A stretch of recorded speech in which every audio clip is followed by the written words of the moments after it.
أعوذ بالله من الشيطان الرجيم بسم الله الرحمن الرحيم إن الحمد لله نحمده ونستعينه ونستغفره ونعوذ بالله من شرور أنفسنا ومن سيئات أعمالنا من يهده الله فلا مضل له ومن يضلل فلا هادي له وأشهد أن لا إله إلا الله وحده لا شريك له وأشهد أن محمدا عبده ورسوله رب اشرح لي صدري ويسر لي أمري واحلل عقدة من لساني يفقهوا قولي ربنا زدنا علما. அஸ்ஸலாமு அலைக்கும் வரஹ்மத்துல்லாஹி வபரகாத்துஹு. அல்ஹம்துலில்லாஹ், அல்லாஹ்வினுடைய மாபெரும் கிருபையினால் வந்து நபால இருந்து இப்போ வரைக்கும் இருக்கக்கூடிய சூறாக்களினுடைய விளக்கங்களை நம்ம பார்த்துட்டு வந்துட்டு இருக்கோம். இன்ஷா அல்லாஹ் இன்னைக்கு சூரா அல் ஃபஜ்ரினுடைய 16வது வசனத்துல இருந்து அதற்கான விளக்க உரையை நம்ம பார்க்க போறோம். சோ அதுக்கு முன்னாடி ஒரு முன்னோட்டமா பார்க்கணும் அப்படின்னா அல்லாஹ் சுப்ஹானஹு வ தஆலா கசம்னா என்ன சொல்லியிருக்கேன்னா சத்தியம் பண்றான். எதன் மீது அப்படின்னா நம்ம பார்த்தோம், வைகறை பொழுது மேல 10 இரவுகள் மேல, அந்த 10 இரவுகள் எந்தெந்த 10 இரவுகள், அப்புறம் இரட்டை படை ஒற்றைப்படையினுடைய முக்கியத்துவத்தை பார்த்தோம். அப்புறம் நகர்ந்து கொண்டிருக்கக்கூடிய இரவை பத்தி பார்த்தோம். அப்புறம் இந்த இதெல்லாம் உங்களுக்கு போதாதா அப்படிங்கிற மாதிரி சொல்லி 3 சமுதாயத்தவர்களை நமக்கு எடுத்துக்காட்டா அல்லாஹ் சுப்ஹானஹு வ தஆலா சொல்லி காட்டியிருப்பான். ஆத், சமூத், ஃபிரௌனுடைய கூட்டங்களை பத்தி சொல்லி அந்த மக்களுக்கு அவ்வளவு விதமான சக்தியை நான் கொடுத்தேன், பலத்தை கொடுத்தேன், ஆனாலும் அவர்கள் இறைவனை மறுத்தவர்களாக, இறைவனுக்கு மாறு செய்யக்கூடியவர்களாக இருந்த காரணத்தினால அவங்களுக்கு எப்படிப்பட்ட அழிவை நான் ஏற்படுத்தினேன் அப்படிங்கிறத நமக்கு சொல்லி காட்டுறான் இல்லைங்களா. சோ அதுக்கப்புறம் பாத்தீங்க அப்படின்னா அல்லாஹ் ஒவ்வொரு மனிதர்களுக்கும் செய்யக்கூடிய செயல்களை குறிவைத்து காத்து கொண்டிருக்கக்கூடியவனாக இருக்கிறான் அப்படிங்கிற ஒரு விஷயத்தையும் நம்ம பார்த்தோம். இன்ஷா அல்லாஹ் இன்னைக்கு நம்ம என்ன பார்க்க போறோம் அப்படின்னு பாத்தீங்கன்னா 16வது வசனத்துல இருந்து பார்க்க போறோம். அதுக்கு முன்னாடி குர்ஆன் வசனங்களோட நம்ம ஆரம்பம் செய்யலாம். أعوذ بالله من الشيطان الرجيم بسم الله الرحمن الرحيم وأما إذا ما ابتلاه فقدر عليه رزقه فيقول ربي أهانن كلا بل لا تكرمون اليتيم ولا تحاضون على طعام المسكين وتأكلون التراث أكلا لما وتحبون المال حبا جما كلا إذا دكت الأرض دكا دكا وجاء ربك والملك صفا صفا. அளவிலா கருணையும் இணையிலா கிருபையும் உடைய அல்லாஹ்வின் திருப்பெயரால் ஆரம்பம் செய்கின்றேன். மேலும் அவனை சோதிக்க நாடினால், மேலும் அவனுடைய வாழ்க்கை வசதிகளை குறைத்து விட்டால் என் இறைவன் என்னை இழிவுபடுத்தி விட்டான் என்று கூறுகின்றான். ஒருபோதும் இல்லை, ஆனால் அனாதையுடன் கண்ணியமாய் நீங்கள் நடந்து கொள்வதில்லை. மேலும் வறியவருக்கு உணவளிக்க ஒருவரை ஒருவர் தூண்டுவதும் இல்லை. மேலும் வாரிசு சொத்துக்களை முழுமையாக நீங்களே விழுங்கி விடுகின்றீர்கள். மேலும் செல்வத்தின் மீது அளவு கடந்த மோகம் கொண்டுள்ளீர்கள். ஒருபோதும் இல்லை, பூமி தூள் தூளாக அடித்து நொறுக்கப்படும் போது, மேலும் வானவர்கள் அணி அணியாக நிற்கும் நிலையில் இறைவன் வருகை தரும்போது, இறைவன் வருகை தரும்போது. சுப்ஹானல்லாஹ், அல்ஹம்துலில்லாஹ். உலகத்துல நம்ம இவ்வளோ கஷ்டங்கள், சோதனைகள், இவை அனைத்தையும் எதிர்கொள்வதற்கான முக்கியமான காரணம் இறைவனுடைய திருமுகத்தை காண்பதற்காகத்தான், இல்லைங்களா? ஸ்பெஷல், ரொம்ப ரொம்ப ஸ்பெஷல். சோ இன்னைக்கு நம்ம பார்க்க போற வசனம் பாத்தீங்கன்னா 16வது வசனத்துல وَأَمَّا إِذَا مَا ابْتَلَاهُ فَقَدَرَ عَلَيْهِ رِزْقَهُ فَيَقُولُ رَبِّي أَهَانَنِ. எனினும் அவனுடைய உணவு வசதிகளை குறைத்து அவனை இறைவன் சோதித்தாலோ அவன் என் இறைவன் என்னை சிறுமைப்படுத்தி விட்டான் என கூறுகின்றான். இன்னைக்கு பார்க்க போறது 16. சோ அம்மா அவன் என்ன பண்றான்னா கேக்குறான், அம்மா இதா மபுதலஹு, அல்லாஹ் சுப்ஹானஹு வ தஆலா அவனுக்கு என்ன பண்றான்னா சோதனை கொடுக்கறான். அதாவது டிஃபரண்ட் கைண்ட், அதாவது ஒரே மாதிரியான சோதனை எல்லாருக்கும் கிடையாது. ஒவ்வொருவருக்கும் ஒவ்வொரு விதமான சோதனைகளை வந்து தர்றான் இல்லைங்களா. சில பேருக்கு தந்து சோதிக்கிறான், சில பேருக்கு தராம சோதிக்கிறான். சரிங்களா. அதனுடைய இயற்கை தன்மை தான் வித்தியாசப்படுகிறதே தவிர ஆக மொத்தத்துக்கு அவன் பணக்காரனா இருந்தாலும் அதுல அல்லாஹ் ஒரு சோதனையை வச்சிருக்கான். அவன் ஏழையாக இருந்தாலும் அதில் ஒரு சோதனையை வச்சிருக்கான். சரிங்களா. அப்போ டிஃபரெண்ட் கைண்ட் ஆஃப் டெஸ்ட் தான் சொல்ல முடியுமே தவிர இல்ல அவன் வந்து ரொம்ப நல்லவனால அவனுக்கு வாழ்க்கை எல்லாம் இப்படி கொடுத்திருக்கான் அப்படிங்கிறது கிடையாது. சரிங்களா. சோ எல்லாமே சோதனை. ரிஸ்க் அப்படின்னா நமக்கு தேவையான வாழ்வாதாரங்கள், ப்ரொவிஷன் சொல்லுவோம். சரிங்களா. அல்லாஹ் சுப்ஹானஹு வ தஆலா என்ன பண்றான் அப்படின்னு பாத்தீங்கன்னா, அந்த நமக்கு தேவையான வாழ்வாதாரத்தை என்ன பண்றான்னா குறைக்கிறான், கன்ஸ்ட்ரிக்ட் பண்றான். அதாவது நமக்கு தேவையான உணவு, வசதி, பணம் எதுவாக இருந்தாலும் அதை குறைச்சிடுறான். அதுக்கு என்ன அர்த்தம் அப்படின்னு சொல்லி பாத்தீங்கன்னா, ஒரு மனிதனுக்கு அல்லாஹ் ஏழ்மையை கொடுத்து, வசதி இல்லாம இருக்கக்கூடிய நிலையை கொடுத்து அதுல என்ன பண்றான்னா அவனை ஃபயகூலு, அப்ப குறைக்கிறப்ப அந்த மனிதன் என்ன சொல்றான், ஃபயகூலு, அந்த மனிதன் சொல்லுகிறான், ரொப்பி அஹானன், ரொப்பி அஹானன், என் இறைவன் என்ன பண்ணிட்டான், என்னை சிறுமைப்படுத்திட்டான், அதாவது ஹியூமிலியேட் பண்ண, என்ன அவமானப்படுத்திட்டான், ஏன்னா வந்து எல்லாரும் முன்னாடி வந்து இப்படி ரொம்ப சிறுமைப்படுத்திட்டான் அப்படிங்கிற ஒரு விஷயம் சொல்றான். சரிங்களா. இப்ப ரொப்பி அஹானன்னா என் இறைவன், ரொப்பி என்னுடைய இறைவன், அஹானன் அப்படின்னா சிறுமைப்படுத்திட்டான். எதனால அப்படின்னா இந்த மாதிரி என்னுடைய ரிஸ்க குறைக்கிறதன் மூலமாக. அப்போ நம்ம வசதி இல்லைன்னா நம்ம மனிதர்கள் சொல்லக்கூடிய வார்த்தை என்ன அப்படிங்கிறத அல்லாஹ் தெளிவா சொல்லியிருக்கான். ஒருத்தன் வசதி போயிருச்சு, உடல்நலம் போயிருச்சுன்னா நான் யாருக்கு என்ன பாவம் செஞ்சேன், நான் வாட்டுக்கா நான் ரொம்ப நன்மை செய்யக்கூடிய, நம்மளை நம்மளே என்ன சொல்லிக்குவோம்னா ரொம்ப நன்மை செய்யக்கூடியவங்கன்னு சொல்லிட்டு நம்மளே சொல்லிக்குவோம். ஆனா நம்ம எவ்வளவு பாவங்கள் தினம் செஞ்சுட்டு இருக்கோங்கிறது இறைவனாகி அல்லாஹ் ஒருவனுக்கு தான் தெரியும். சரிங்களா. அப்போ அந்த மனிதன் சொல்றான், ரொப்பிய ஹானன், என் இறைவன் என்னை சிறுமைப்படுத்தி விட்டான். அப்போ இந்த இடத்துல ஒரு விஷயம் நம்மளை வந்து யோசித்து பார்க்க சொல்லி அல்லாஹ் சொல்றான். என்ன அப்படின்னா, ஒரு விஷயத்த அல்லாஹ் சுப்ஹானஹு வ தஆலா நமக்கு கொடுக்குறான். சரிங்களா. ஒரு விஷயத்த அல்லாஹ் சுப்ஹானஹு வ தஆலா நம்ம கிட்ட இருந்து எடுக்கிறான் இல்லைங்களா. கொடுக்கவும் செய்யறான், எடுக்கவும் செய்யறான். இப்ப இதுல ரெண்டுலயும் பாத்தீங்க அப்படின்னா, கொடுக்கக்கூடிய பொருளும் விஷயமும் யாருடையது, இறைவனுடையது. நம்மிடமிருந்து எடுக்கக்கூடிய பொருளும் விஷயமும் யாருடையது, இறைவனுடையது. சோ எல்லாமே அல்லாஹ்வை சார்ந்தது, அவன் கிட்ட இருந்துதான் நமக்கு வந்திருக்கு. அப்போ ஒரு விஷயத்தை கொடுக்கறப்பையும் சரி, எடுக்கிறப்பையும் சரி, அது அவனுக்குரியது அப்படிங்கிறத நம்ம என்ன பண்ணணும்னா மறக்க கூடாது. அதனால நமக்கு அருட்கொடைகள் அவன் கொடுக்கும் பொழுது அவன் கிட்ட வந்து நம்மளை என்ன கண்ணியப்படுத்திட்டான் அப்படின்னும், ஒரு அருட்கொடை நம்மிடமிருந்து எடுக்கப்படும் பொழுது என்னை இழிவுபடுத்தி விட்டான் என்பதோ நம்ம என்ன பண்ணக்கூடாது, சொல்லக்கூடாது. நம்மளுடைய வார்த்தைகள் இந்த இடத்துல ரொம்ப ஜாக்கிரதையா இருக்கணும். அல்லாஹ் குர்ஆன்ல நேரடியா வசனத்தின் மூலமா சொல்லிட்டான், உனக்கு கொடுக்கக்கூடிய எல்லாமே சோதனை தான் உனக்கு. அப்படிங்கிறப்போ கொடுத்தாலும் நம்ம என்ன பண்ணக்கூடாது, எந்த ஒரு தவறான விஷயம் கூட அல்லாஹ்வுக்கு எதிராக சொல்லக்கூடாது. நம்மிடமிருந்து எடுத்தாலும் அல்லாஹ்வை பத்தின தவறான விஷயங்களை நம்ம எதுவும் சொல்லக்கூடாது. ஏனென்றால் இந்த உலகத்தில் நமக்கு அருளப்பட்ட அருட்கொடைகள் என்பது ஒண்ணுமே கிடையாது. ஐஸா வில்லா, இந்த இரண்டின் மூலமாக அல்லாஹ் நம்மை சோதிக்கிறான். என்ன, ஐஸா வில்லா. ஐஸா என்பது நமக்கு ஆனர், நம்மளை கண்ணியப்படுத்துறது. வில்லா அப்படிங்கிறது ஹியூமிலியேஷன், நம்மளை சிறுமைப்படுத்துவது, இழிவுபடுத்துவது. சரிங்களா. சோ இவை இரண்டுமே நமக்கு ஒரு சோதனையாகத்தான் அமைகிறது அப்படிங்கிறத அல்லாஹ் சுப்ஹானஹு வ தஆலா இந்த வசனத்தின் ஊடாக நமக்கு சொல்லி காட்டுறான். அப்போ இந்த இடத்துல நம்ம என்ன பண்ணணும் அப்படின்னு பாத்தீங்கன்னா, ஒரு விஷயம் நம்ம கிட்ட இருந்து எடுக்கப்பட்டுச்சுன்னா இந்த உலகத்துல இதெல்லாம் ஒண்ணுமே கிடையாது, அல்ஹம்துலில்லாஹ், அப்பயும் நான் அல்லாஹ்வுக்கு நன்றி சொல்லக்கூடியவர்களாக தான் இருக்கணும் அப்படிங்கிற ஒரு விஷயம்.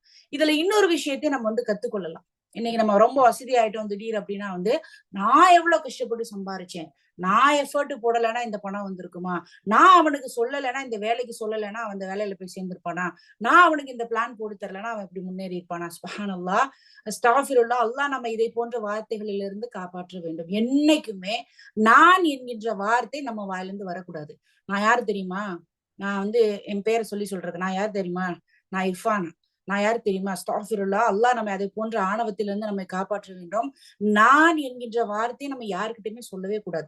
நம்முடைய பெயரையோ அல்லது நம்முடைய நான் என்கின்ற அந்த வார்த்தையோ, நான் சம்பாரிச்சது, நான் வந்து எப்படி இருப்பேனா எங்க வீட்டுல, மாமியார் வீட்டுல, நான் வந்து என் கணவர்கிட்ட எப்படி நடந்துப்பேனா, நான் வந்து என் பிள்ளைங்க கிட்ட எப்படி நடந்துப்பேனா, இந்த நான் என்பதை சொல்வதற்கு தகுதியானவர்கள் நம்ம கிடையாது. அல்லாஹ் சுப்ஹானஹு வ தஆலா அவன் அருட்கொடைகள் நம்ம செய்யற பாவங்களை எல்லாம் பொறுத்துக்கிட்டு அவ்வளோ இரக்கம் உள்ளவனாக இருக்கிறான் இல்லைங்களா. இன்னைக்கு நம்ம செய்யற பாவம், அநியாயம், கொலைகள், குடி கூத்து இதெல்லாம் பார்த்தானா அவன் நினைச்சானா உலகத்தவே அழிச்சு அப்படியே ஒண்ணுமே இல்லாம தூள் தூளா ஆக்கியிருப்பான். ஆனா அவனோட இரக்கம் உள்ள காரணத்தினாலதான் இந்த உலகத்தை இன்னும் விட்டு வச்சிருக்கான். அதற்குரிய தவணைக்குரிய நேரம் வரணும் அப்படிங்கறதுனால என்ன பண்ணிருக்கான், விட்டு வச்சிருக்கான். சோ அதனால இந்த இடத்துல இறைவன் நம்மளை சிறுமைப்படுத்துவதற்கு ஒண்ணுமே கிடையாது.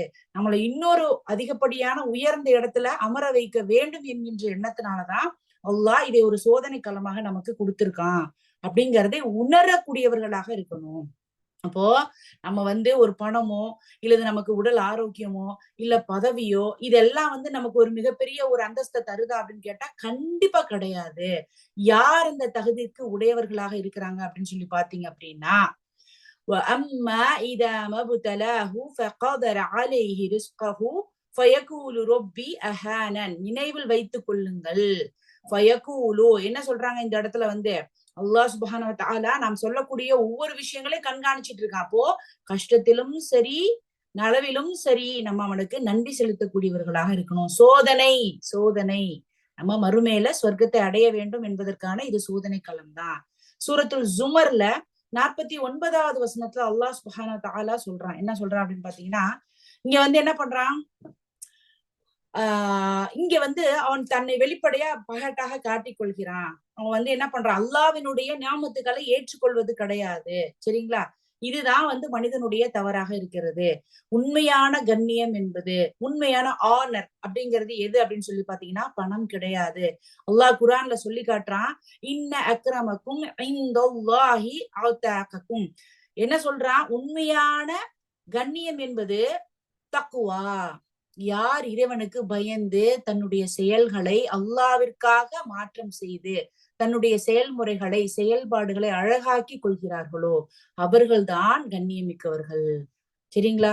இன்னைக்கு அழகா இருக்கிறவன் பணக்காரன் நல்லா இருக்கிறவன் எல்லாம் கிடையாது கண்ணியமானவன். நம்ம வேணா நினைக்கலாம், இன்னைக்கு ஒரு இடத்துக்கு வந்துட்டோம்னா நல்லா நிறைய நகை போட்டிருக்கவங்க இல்ல பணக்காரவங்க இல்ல ஓரளவுக்கு கார்ல அவங்கள்ட்ட பேசுற தோரணையே பாத்தீங்கன்னா வித்தியாசமா இருக்கும். அழகா இருக்கவங்கள்ட்ட பேசுற தோரணை வித்தியாசமா இருக்கும். ஆனா கொஞ்சம் கருப்பா கொஞ்சம் நகைகள் கம்மியா வசதி கம்மியானவங்க எல்லாம் வந்தாங்கன்னா அவங்க கிட்ட நேரம் ஸ்பெண்ட் பண்ண மாட்டோம். இன்னைக்கு நம்ம கேட்டுட்டு இருக்க நம்ம கூட நான் அப்படிலாம் கிடையாதுன்னு நம்ம சொன்னாலும் நம்ம மனசுக்குள்ளேயே நம்மள அறியாமல ஏதோ ஒரு இடத்துல நம்ம அப்படி நடந்திருப்போம்.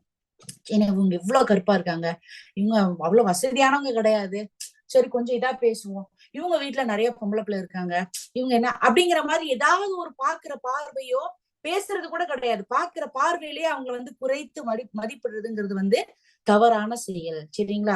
இப்போ இதெல்லாம் நமக்கு ஒரு சோதனை அப்படிங்கிறப்போ எல்லா மனிதர்களையும் சக மனிதர்களாக மதிக்கணும். நம்ம கிட்ட இருக்கக்கூடிய ஆணவம் இருக்கக்கூடாது, ஹம்பிளா இருக்கணும், தன்மையா இருக்கணும், ரொம்ப அடக்கமா. ஏன்னா அல்லாவுக்கு மிகவும் பிடித்தமான விஷயம் என்ன அப்படின்னு பாத்தீங்கன்னா, எந்த உயரத்துக்கு போனாலும் சரி இல்ல எந்த தாழ்வான பகுதிக்கு போனாலும் சரி இறைவன் மீது அந்த நம்பிக்கை கொண்டு மனிதர்களை சக மனிதர்களாக எந்த மார்க்கத்திலேயே இப்படிப்பட்ட ஒரு இது சொல்லப்படவே கிடையாது. பாருங்க ஒவ்வொருத்தவங்க ஜாதி மதம் அப்படிங்கிற மாதிரி இருக்கு. இஸ்லாத்துல ஒண்ணுதான், அல்லாவை வணங்கக்கூடிய அனைவருமே அல்லாவினுடைய அடிமைகள் அப்படிங்கறதானே தவிர ஆண் பெண் கூட உயர்ந்தவங்க தாழ்ந்தவங்கிறதே கிடையாது. அல்லாஹ் அவ்வளவு பெரிய அந்தஸ்தை கொடுத்திருக்கான் இல்லைங்களா. சோ இதெல்லாம் மனசுல வச்சுக்கிட்டு எந்த ஒரு சூழ்நிலையும் நம்ம வாயில இருந்து வர்ற வார்த்தைகள் அடுத்தவங்களை பாக்குறதும் சரி அது சோதனை நினைச்சு அவங்கள சரிசமமா நடத்தணும். அதே சமயத்துல நமக்கு கஷ்டம் வரும் பொழுதோ இல்ல நிறைய வசதிகள் வரும் பொழுதோ அந்த இடத்துலயே நம்ம ரொம்ப அடக்கமானவர்களாக என்ன பண்ணணும், பணிந்து ஓகே இது எனக்கு சோதனை அப்படிங்கிறத நம்ம பண்ணணும். சரிங்களா. அப்போ யார் உண்மையான கண்ணியம் மிக்கவர்கள்னா ஒன் ஹூ ஃபியர்ஸ் அல்லாஹ், யார் அல்லாவை பயந்து தன்னுடைய செயல்களை அழகுபடுத்திக் கொள்கிறார்களோ அவங்களதான் அல்லாஹ் சுப்ஹானஹு வ தஆலா என்ன பண்றாங்கன்னா சொல்லி காட்டுறோம். சரி, இந்த உலகத்துல நம்ம இவ்வளவு விஷயங்கள் சேர்க்கிறோம், பணம் பிள்ளைகள் பொருள் வசதி வாய்ப்பு அது இதுன்னு சொல்லிட்டு எல்லாமே சேர்க்கிறோம். அல்லாஹ் என்ன சொல்றான்னா சூரத்துல் தகாபூன்ல 15வது வசனத்துல அல்லாஹ் சொல்றான், இன்னம அம்வாலுக்கும் வ அவுலாதுக்கும் ஃபித்னா, அம்வாலுக்கும் வ அவுலாதுக்கும் ஃபித்னா, குழந்தைகளும் செல்வங்களும் உங்களுக்கு ஒரு ஃபித்னா. ஃபித்னானா என்ன, ட்ரையல், சோதனை. இப்ப என்ன சொல்றான், ஒரு இடத்துல அது உங்களுக்கு ஒரு அருக்கொடைகளாக கொடுத்திருக்கேன்னு சொல்லி குரான்ல சொல்றான். அப்படிதானே, செல்வங்களும் குழந்தைகளும் இதெல்லாமே நமக்கு ஒரு அருக்கொடை நியமத்தா கொடுத்திருக்கான். இந்த இடத்துல என்ன சொல்றான் பாருங்க, சூரத்துல் தகாபூன்ல 15வது வசனத்துல இன்னம அம்வாலுக்கும் அவுலாதுக்கும் ஃபித்னா, உங்களுடைய குழந்தைகளும் செல்வங்களும் உங்களுக்கு ஒரு ஃபித்னா, சோதனை. வல்லாஹு இன்தஹு அஜ்ருன் அதீம். அல்லாஹ் சுப்ஹானஹு வ தஆலா யாருக்கு என்ன பண்றான், அந்த கண்ணியம்ங்கிறது எங்க, எந்த ஒரு அடியான் சிறப்பாக தக்குவாவுடன் இருக்கிறானோ அவனுக்கு மறுமையில் தான் என்ன பண்றான், அவனை கண்ணியப்படுத்துறான். சோ இந்த உலகத்துல நம்மளை கண்ணியப்படுத்துவான். அல்லாஹ் அவனுடைய வார்த்தைகளை சொல்லி தொழுது ஓதி நல்ல முறையில் நடந்து கொள்ளக்கூடிய மனிதர்களை அல்லாஹ் கண்ணியப்படுத்துவான். ஆனா அந்த கண்ணியம் நிரந்தரமானது கிடையாது, டெம்பரவரி, கொஞ்ச நாளைக்கு தான். ஆனா நிரந்தரமான கண்ணியம் என்பது எங்க அப்படின்னு பாத்தீங்கன்னா மறுமையில தான். இன்னைக்கு நம்ம ஏதாவது ஒரு தப்பு செஞ்சிட்டோம்னு வச்சுக்கோங்களேன், யாராவது ஒருத்தவங்கள்ட்ட போய் நம்ம வீட்லயே சொல்ல வர்றாங்க, ப்ளீஸ் ப்ளீஸ் சொல்லாத, எனக்கு ரொம்ப அசிங்கமா இருக்கு, ஏன் இப்ப எல்லாட்டையும் சொல்லி என்ன அவமானப்படுத்துறேன் அப்படின்னு சொல்லுவோம். ஆனா மறுவேளை எப்படி நடக்கும் தெரியுமா? சுப்ஹானல்லாஹ், அல்லாஹ் மஹ்ஷர் மைதானத்தில் கேள்வி கணக்கு கேட்கக்கூடிய அந்த நேரத்துல ஒவ்வொரு மனிதர்களும் ஒவ்வொரு கூட்டங்களும் கொடி பிடித்து நிற்பாங்களாம். இப்ப நாங்கெல்லாம் முனாஃபிக்குகள் அப்படின்னு சொன்னா அதுக்கு தலைமை ரொம்ப அதிகமா செஞ்சவங்க கையில கொடி பிடிச்சி நிப்பாங்களாம். இந்த கூட்டம் எல்லாம் முனாஃபிக்குகள், இந்த கூட்டம் எல்லாம் பொய் சொன்னவங்க, இந்த கூட்டம் எல்லாம் விபச்சாரம் பண்ணவங்க. அப்படியே நமக்கு எப்படி சொல்றது, நம்ம கண்ணுக்கு முன்னாடி எல்லாரும் பார்ப்பாங்களா நம்ம செய்த செயல்களை. எவ்வளவு ஒரு அசிங்கமா இருக்கும். சுப்ஹானல்லாஹ், அல்லாஹ் இந்த உலகத்துல எவ்வளவு ஒரு மனுஷன்கிட்ட வீட்டுல இருக்கவங்கள்ட்டயே நம்ம செஞ்சு ஏதாவது ஒரு தப்ப வாய் தவறி ஏதாவது பேசியிருப்போம், இல்ல ஏதாவது ஒண்ணு செஞ்சிருப்போம், இல்ல கீழே வழுக்கி கூட விழுந்திருப்போம். இப்படி சொல்லாத, எனக்கு ரொம்ப அசிங்கமா இருக்கு, என்ன இப்படி போய் கேவலப்படுத்துறீங்க அப்படின்னு சொல்லுவோம் ஒரு ஆளுக்கு. ஆனா ஒட்டுமொத்த உலகத்தில் இருக்கக்கூடிய அனைத்து மனிதர்களும் நிற்கக்கூடிய அந்த மஹ்ஷர் மைதானத்தில் நம்ம என்ன பண்ணப்படும், நம்ம செய்யக்கூடிய ஒவ்வொரு காரியங்களும் அனைத்து மக்களின் முன்னிலையில் என்ன பண்ணுது, போட்டு காட்டப்படும். படம் போட்ட மாதிரி பெரிய ஸ்கிரீன்ல இருக்கிற மாதிரி எல்லாரும் பார்க்கக்கூடிய ஒரு நிலை இருக்கும். அதனால இந்த உலகத்தில் அல்லாஹ் சுப்ஹானஹு வ தஆலா நமக்கு கொடுத்த வாய்ப்பை பயன்படுத்தி அவனுடைய இந்த வசனங்களின் ஊடாக நமக்கு கிடைக்கக்கூடிய படிப்பினைகளை ஏற்று முடிந்த வரை நம்ம திருத்திக் கொள்ளக்கூடியவர்களாக, மறுமைக்காக சேகரிக்கக்கூடியவர்களாக நம்ம இருக்கணும். மறுமை மறுமை மறுமை, நம்மளுடைய இலக்கு மறுமை மட்டும்தான். இந்த உலகத்துல அதுக்காக நான் என்ஜாய் பண்ணவே கூடாதுன்னா அப்படிலாம் கிடையாது, பண்ணணும். அல்லாஹ்வினுடைய வரம்புக்கு உட்பட்டு நீங்க என்ன வேணா பண்ணலாம் அப்படிங்கிற ஒரு விஷயம் தான் இங்க நமக்கு சொல்லி காட்டப்படுகிறது. அடுத்து பாத்தீங்கன்னா 17வது வசனம், கல்ல பல்ல துக்ரிமூனல் யதீம், அப்படியல்ல நீங்கள் அனாதையை கண்ணியப்படுத்துவது இல்லை. யதீம் அப்படிங்கிற ஒரு வார்த்தை இங்க பயன்படுத்தப்பட்டிருக்கு, சரிங்களா? கல்ல அப்படிங்கிறது பாத்தீங்கன்னா நெகேஷன், அதாவது மறுக்கிறான். அல்லாஹ் மறுக்கிறான். கல்லா அப்படின்னா இல்லை அப்படிங்கிறத எதை மறுக்கிறான், இந்த மக்களினுடைய தவறான கருத்துக்களை மறுக்கிறான். என்ன மாதிரியான தவறான கருத்துக்கள் இந்த மக்கள் வச்சிருக்காங்க, நமக்கு கண்ணியம் என்பது செல்வம் தான், அப்படிதானே? அப்படிதானே இன்னைக்கு எல்லாருமே நினைச்சிட்டு இருக்கோம். இன்னைக்கு நான் பணக்காரனா இருந்தேன்னா அல்ஹம்துலில்லாஹ், அல்லாஹ் என்னை கண்ணியப்படுத்திட்டான் அப்படிங்கிற அந்த விஷயம் தவறானது என்பதை அல்லாஹ் இங்க கல்ல அப்படிங்கிற வார்த்தையின் மூலமாக மறுக்கிறான். நீங்கள் நினைத்து கொண்டிருக்கிறீர்கள் செல்வம் என்பதுதான் உங்களுக்கு கண்ணியத்தை அளிக்கிறது அப்படின்னா அது கிடையாது அப்படின்னு அல்லாஹ் சொல்லிட்டான். எதை சொல்றான், நீ செய்யக்கூடிய செயல்கள் தான். உன்னுடைய செயல்களின் என்ன பண்ண ஆராய்ந்து பாரு, நீ செய்யக்கூடிய ஒவ்வொரு விஷயங்களும் உனக்கு கண்ணியம் அளிக்கக்கூடியதாக இருக்குதாங்கிறத ஆராய், அதுதான் கண்ணியம், அதுதான் உன்னை மகிமைப்படுத்துவது, சரிங்களா? பல்ல துக்ரிமூனல் யதீம், இந்த இடத்துல யதீம் அப்படிங்கிறது பாத்தீங்கன்னா திருப்பியும் ல துக்ரிமூனல் யதீம், இந்த இடத்துல யதீமை நம்ம மனிதர்களாகிய நம்ம என்ன பண்றது இல்ல, கண்ணியப்படுத்துவது கிடையாது அப்படின்னு சொல்லி அல்லாஹ் சுப்ஹானஹு வ தஆலா நம்ம கிட்ட சொல்லி காட்டுறான். நம்ம எல்லாரையும் பார்த்து சொல்றான், உங்ககிட்ட பணம் இருக்கு, பணம் கொடுத்தா உன்னை நீ கண்ணியப்படுத்தின நினைக்கிறல்ல, சரி அந்த பணத்தை வச்சு உன்னுடைய செயல் எப்படிப்பட்டதாக இருக்கு, நீ அனாதை யாரையாவது நீ பாதுகாக்கிறியா, உனக்கு பணம் வந்துருச்சு அப்படின்னா, இந்த உலகத்துல இருக்கக்கூடிய அறுப்படைகள் வந்துருச்சு அப்படின்னா நம்ம இன்னும் தாழ்ந்தவர்களில் தாழ்ந்தவர்களாதான் போறோம். நீ பாரு, இல்லாதவங்க கிட்ட போய் கேட்டா கூட தந்துருவாங்க, நிறைய சேர்த்து வச்சிருக்கவங்க கிட்ட கேட்டா ரொம்ப எண்ணி எண்ணி தருவாங்க சில்லறையா, இல்லைங்களா? அப்போ நமக்கு பணம் அளிக்கப்பட்டு நீ கண்ணியம் நினைக்கிறத, நீ கண்ணியம் உள்ளவனா நடந்துக்கிறியா அப்படிங்கிறத இந்த இடத்துல கேக்குறாங்க. இப்ப என்ன பண்றாங்க, இந்த இடத்துல அனாதைகளை பத்தி அல்லாஹ் சுப்ஹானஹு வ தஆலா சொல்லி காட்டுறான். ஃபர்ஸ்ட் பாயிண்ட் குறிச்சு வச்சுக்கோங்க, அனாதையை கண்ணியப்படுத்துவது, சரிங்களா? கண்ணியம்ங்கிறது என்ன, ஃபர்ஸ்ட் ஆஃப் ஆல் மதிக்கணும் பார்த்தாலே, இல்லைங்களா?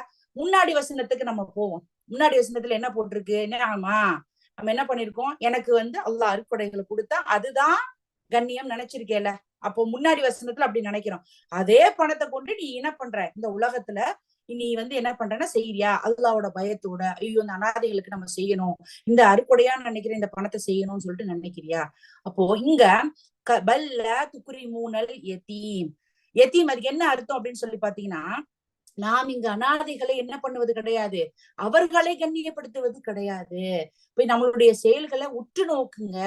நீங்க என்ன செஞ்சிட்டு இருக்கீங்க, நீங்கள் மிகப்பெரிய குற்றத்தை இழைத்து கொண்டிருக்கிறீர்கள் அப்படின்னு சொல்லி சொல்றாங்க. இப்ப இந்த இடத்துல யத்தீம் அப்படிங்கிறது எதை குறிக்கிறது? அனாதை அப்படின்னா, அனாதைனா என்ன? அவங்க வந்து ரொம்ப பலவீனமானவர்களாக இருப்பாங்க இல்லைங்களா? அது எதை குறிக்கிறது? ஒரு அனாதை என்பது எதை குறிக்கிறதுனா பலவீனம் குறிக்கிறது, தனிமையை குறிக்கிறது. அவங்களுக்கு எந்த ஒரு சகோதரர், அதாவது ஃப்ரெண்ட்ஸ் யாருமே இருக்க மாட்டாங்க. அவங்களுக்கு எந்த ஒரு சப்போர்ட்டுமே இருக்காது. யாருமே அவங்களுக்கு என்ன பண்ண மாட்டாங்க, ஹெல்ப் பண்ண மாட்டாங்க. அவர்கள் தேவையுள்ளவர்களாக இருப்பாங்க இல்லைங்களா? அப்போ நம்ம யாரு, பணம் இருக்கிறவங்கள தான் மதிக்கிறோம். பணம் இருக்கிறவங்கள மாத்திரம் தான் நம்ம என்ன பண்றோம், மரியாதை கொடுக்குறோம். அவங்க வந்து நல்ல ஒரு ஃபேமிலியில வந்திருக்காங்க, பெரிய ஸ்டேட்டஸ் இருக்குன்னா மாத்திரம் தான் மதிக்கிறோம் இல்லைங்களா? அல்லாஹ் இந்த இடத்துல என்ன சொல்றாங்கன்னா, எத்தையுமே நீங்க என்ன பண்ணுங்க, நீங்க மதியுங்க, அவங்களுக்கு மதிப்பு கொடுங்க அப்படின்னு சொல்றாங்க. இந்த இடத்துல எத்தீம்னா இன்னொரு அர்த்தம் சொல்லப்படுகிறது, யார் தந்தையை இழந்து இருக்கிறார்களோ அவர்கள் எத்தீம். அவங்களுக்கு தேவையான சப்போர்ட் கிடைக்காது. தாய் இறந்துட்டா கூட அவங்க வந்து அனாதை கிடையாது, எத்தீம் கிடையாது. தந்தை இல்லை என்றால் அவர்கள் எத்தீம் என்று இங்கு கருதப்படுகிறார்கள். சரிங்களா? அப்ப அவங்களுக்கு குடும்பம் இல்ல, பணம் இல்ல, சப்போர்ட் இல்ல, ரொம்ப வீக்கா இருக்காங்க அப்படின்னா அவங்களுக்கு என்ன பண்ணுங்க, நீங்க மரியாதை கொடுங்க. மரியாதையோட நம்ம நடத்தணும். இன்னைக்கு வீட்டுக்கு வந்து யாசகம் கேட்டு வர்றவங்ககிட்ட நம்ம நடந்துக்கிறதே என்ன, வெளியில நில்லு, ஏன் உள்ளெல்லாம் நீ வந்து கதவெல்லாம் தொடுற, அங்கெல்லாம் தொடாத, இங்கெல்லாம் உட்காராத, வெளியில போ, இந்த கப்ல குடி. நம்ம பேசுற வார்த்தை பாத்திருக்கீங்களா? அவங்களே பிச்சைக்காரவங்க, அஸ்தக்ஃபிருல்லாஹ், நம்ம ஏன் இப்படி இது பண்ணணும்? அப்படிதான் நடத்துவோம். மனிதர்களை மனிதர்களாக நம்ம நடத்துறது கிடையாது இல்லைங்களா? அல்லாஹ் குர்ஆன்ல சொல்லி காட்டுறான், அனாதையை கண்ணியப்படுத்துங்கள், கண்ணியப்படுத்துங்கள். அஸ்தக்ஃபிருல்லாஹ். இவ்வளவு நாள் நம்ம வீட்டுக்கு வரக்கூடிய மனிதர்கள் கிட்ட ரொம்ப ரொம்ப அதிகார தோரணையில பேசியிருந்தோம்னா அல்லாஹ் கிட்ட மன்னிப்பு கேட்போம் நம்ம எல்லாரும். கேட்டுட்டு இனிமேல் வர்றப்போ அவர்கள் யாசகம் கேட்டு வரக்கூடியவர்களாக இருந்தாலும் அவங்கள்ட்ட கண்ணியத்தோட நம்ம நடந்துக்கணும். மரியாதை என்பது சக மனிதர்களுக்கு நம்ம கொடுக்க வேண்டிய ஒரு விஷயம். பணத்தை வைத்து அவர்களை நம்ம என்ன பண்ணக்கூடாது, அதிகாரம் பண்ணக்கூடாது. பார்த்தாலே நிறைய பேர் நம்ம செஞ்சுட்டு தான் இருக்கோம் இன்னைக்கு. என்ன வேணும், வந்துட்டியா, காலங்காத்தத்துல வந்துட்டியா, நில்லு அங்க நில்லு அப்படின்லாம் சொல்லாது. இன்ஷா அல்லாஹ் அல்லாஹ்விற்கு பயந்தவர்களாக நம்மளுடைய தக்குவாவை இந்த இடத்துல என்ன பண்ணணும், நிலைப்படுத்தணும். இந்த வசனத்தை ஞாபகத்துல வச்சுக்கோங்க. அனாதையை கண்ணியப்படுத்துறது, அனாதை தானப்பா கண்ணியப்படுத்தணும், வீட்டுக்கு பிச்சை கேட்டுட்டு வரவங்கள ஏன் அப்படின்னு நம்ம சொல்லக்கூடாது. மனிதர்கள் தான், அவர்களும் சக மனிதர்கள். அந்த மரியாதையை அவங்களுக்கு நம்ம கொடுக்கணும். சரிங்களா? சோ இந்த விஷயத்த, இந்த பாடத்தை இந்த இடத்துல இருந்து நம்ம வந்து கத்துக்கிடணும். சரிங்களா? சோ ல துக்குரி மூனல் எத்தீனா, அனாதைகளை என்ன பண்ணுவதில்ல, மரியாதை கொடுக்கறது இல்ல, கண்ணியப்படுத்துறது கிடையாது அப்படின்னு அல்லாஹ் சுப்ஹானஹு வ தஆலா இந்த இடத்துல நமக்கு சொல்லி காட்டிட்டான். அதனால நம்மளுடைய செயல்களை உற்று நோக்குங்க. இன்னைக்கு நான் வந்து இந்த மாதிரி பண்ணிருக்கேனான்னு சொல்லிட்டு உங்களுடைய செயல்களை நீங்க வந்து செல்ஃப் அனாலிசிஸ் பண்ணி அதுல இருந்து வெளியில வாங்க. சுய பரிசோதனை பண்ணி நான் இந்த தவறை எப்படி மாற்றிக்கொள்ளணும். ஏன்னா அல்லாஹ் அவனுடைய வசனத்தை படிச்சுட்டோம். அவனுடைய கட்டளை உட்பட்டு நம்ம நடக்கணும் இன்ஷா அல்லாஹ். 18வது வசனம், وَلَا تَحَاضُّونَ عَلَى طَعَامِ الْمِسْكِينِ. மிஸ்கீன் அப்படிங்கிற ஒரு வார்த்தை வந்து இங்க சொல்லி காட்டப்பட்டிருக்கு. முன்னாடி நம்ம என்ன பார்த்தோம், யதீம் இல்லைங்களா? இந்த இடத்துல என்ன பார்த்தோம் அப்படின்னா மிஸ்கீன். மிஸ்கீன்கிறது ஏழைக்கு உணவளிக்குமாறு தூண்டுவதில்லை. சோ யதீம், யதீம் என்பது அனாதை, மிஸ்கீன் என்பது ஏழைகள். சரிங்களா? அவங்களும் வீக்கு, அவங்களுக்கு யாரும் சப்போர்ட் கிடையாது, சேம் கேட்டகரியில தான் வருவாங்க. சரிங்களா? وَلَا تَحَاضُّونَ, நீங்கள் ஒருவரை ஒருவர் என்ன பண்ணுவதில்லை, உற்சாகப்படுத்துவதில்லை. என்கரேஜ் பண்றதுன்னா உற்சாகப்படுத்துவதில்லை. எதுக்கு உற்சாகப்படுத்தணும் அப்படின்னா, அல தஆமில் மிஸ்கீன், ஏழைகளுக்கு உணவளிக்குமாறு ஒருவருக்கு ஒருவர் தூண்டுவது கிடையாது. சுப்ஹானல்லாஹ். தஹாத்தூன அப்படிங்கிறது என்னன்னா ஹத்த. சரிங்களா? ஹத்த அப்படிங்கிற அந்த வார்த்தையில இருந்து வந்திருக்கதா தஹாத்தூன. ஹத்த அப்படிங்கிறது வந்து என்னன்னா என்கரேஜ் பண்றது.